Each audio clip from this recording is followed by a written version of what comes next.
Good morning again, Scott here, known as Cantaloupe to some online, and I'm bringing another video to you on a subject that's interesting to me. It might be of interest to you or someone you know. And this is going to be a reaction video to a video I just saw of a young woman criticizing a viewpoint.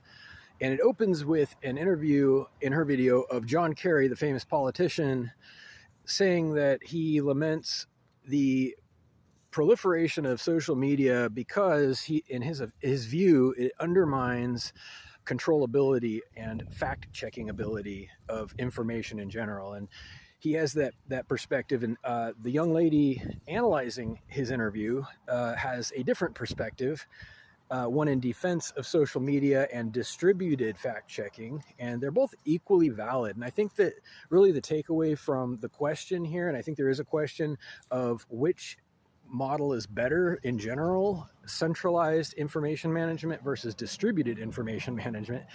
And the answer is surprising. It depends entirely on the players involved and the type of information, I think, because either one can work potentially.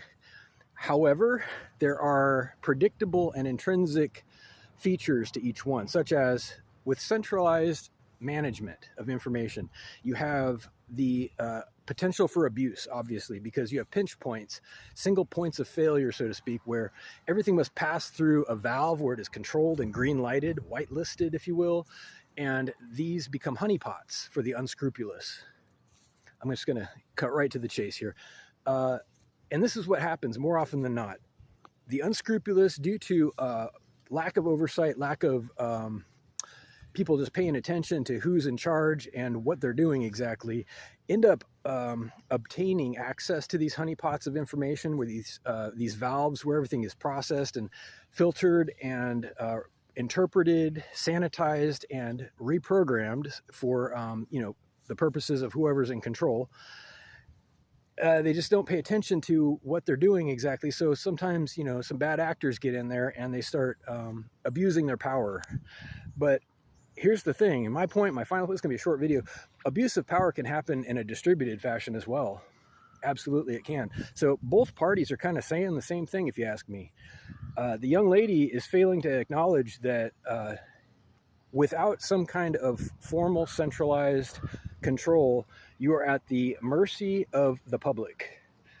And that may or may not be a good thing, depending on the quality of information that they have, their beliefs, their practices, their conventions, and their desire to be successful and healthy, really.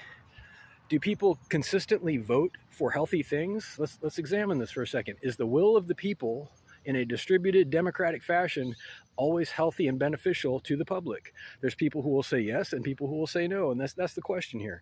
The question is, does democracy benefit the people? The answer is sometimes.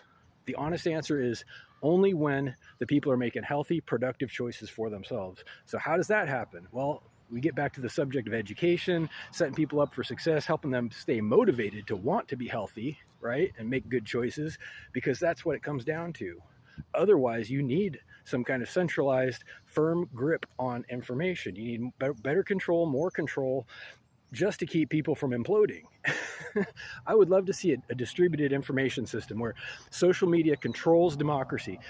Everyone has a voice, but they got to make good choices. That's the problem. You can't be, voting for whorehouses and alcohol on every street corner next to our schools. No, thank you. Okay, but that's what we're doing, unfortunately. So I see both sides of it. Let's talk about getting our agenda back together in a positive way, and then we can answer this question collectively. I appreciate your time. Reach out with questions or comments to whitehotrobot@gmail.com. Thank you.